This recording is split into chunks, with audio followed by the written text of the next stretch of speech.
ఆతిథ్యం అంటే గోదావరిల మర్యాదలు చెప్పాల్సిన అవసరమే లేదంటారు.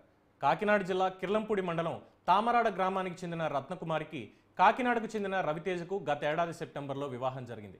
వివాహం అయ్యి ఆషాఢమాసం ముగిసిన తర్వాత తొలిసారిగా అత్తారింటికి వచ్చిన అల్లుడికి అత్తమామలు ఏకంగా 100 రకాల పిండి వంటలతో భోజన ఏర్పాట్లు చేశారు. ఇలా ఏర్పాటు చేయడం పట్ల అల్లుడు రవితేజ ఆనందం వ్యక్తం చేశారు.